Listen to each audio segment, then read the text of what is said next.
Hi, my name's Rob and this is the Atheist Dominion, and in this video it's going to be a little bit of a weird one. I'm going to be talking about the Paul is dead phenomenon and its links to and similarities with creationism and other fringe groups. By the way, apologies for the shirt, I didn't have anything clean to wear. So you've got some grooviness in 4K.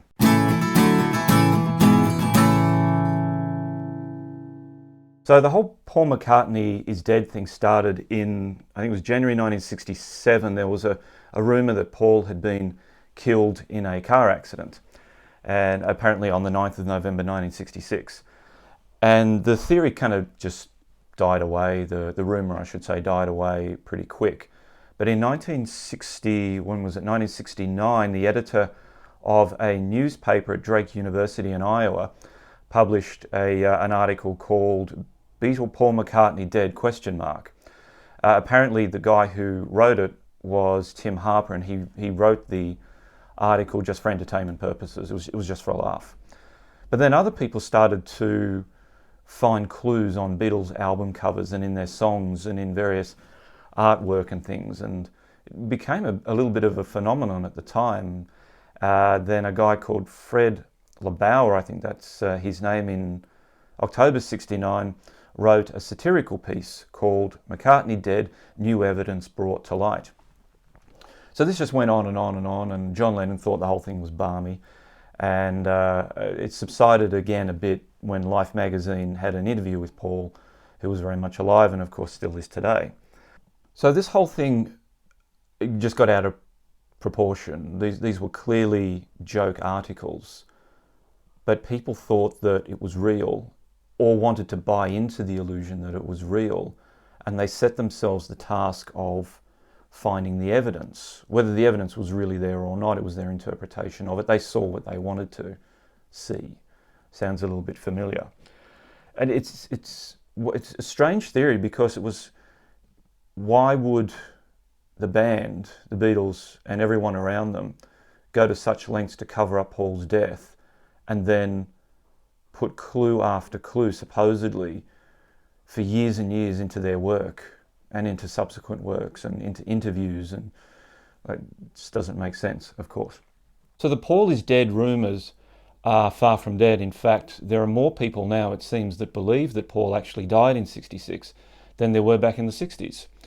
In fact, just a quick look at the internet, and certainly here on YouTube, you're going to find a lot of material from people that they've researched, they've put together to prove that Paul is dead and was replaced by a lookalike.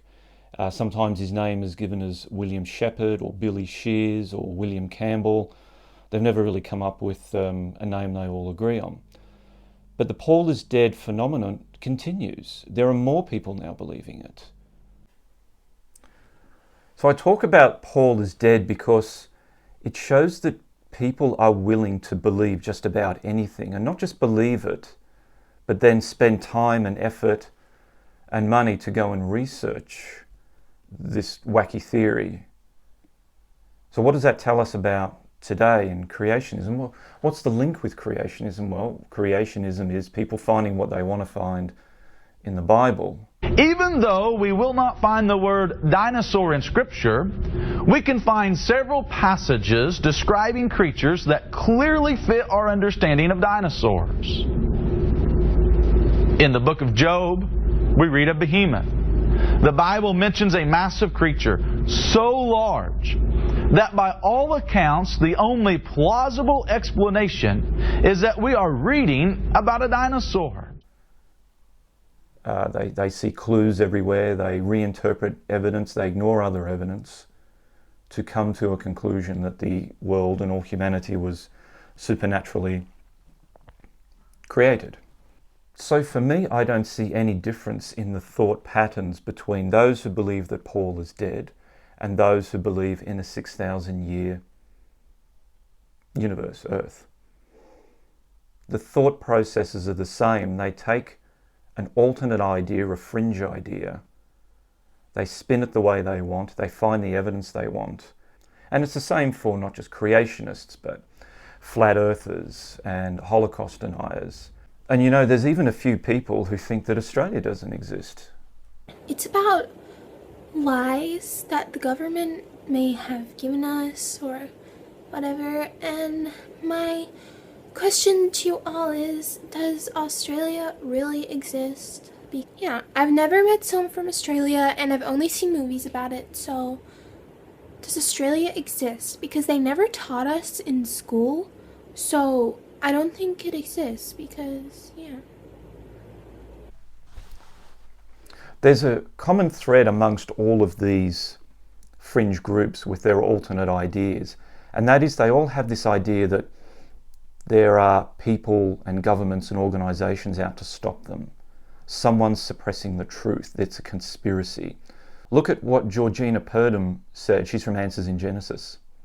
This is a worldview issue. This is a presuppositional issue. It's not about the evidence. The evidence is clear. Romans 1:20 tells us that. I always say if it was about the evidence, everybody would be a creationist. But Romans 1:18 says that people suppress the truth in unrighteousness. And so that's what's really going on here, is a suppression of the truth. There must be a part of the human brain that, once activated by a belief in some sort of, whether it's a flat earth or a supernatural creation or Paul is dead, there must be a part of the brain that switches on and allows for the blocking of common sense and logic and reasoning. That can all be put away and ignored. And these people are then more than fine to use factual distortions, misinformation, even lying to try to prove what they believe.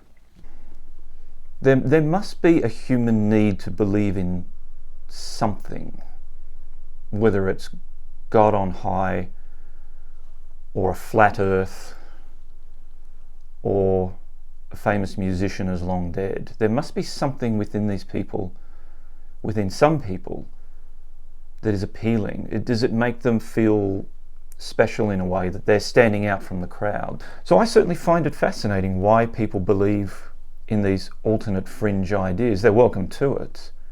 But I also know that it's pointless debating with them because they're always right.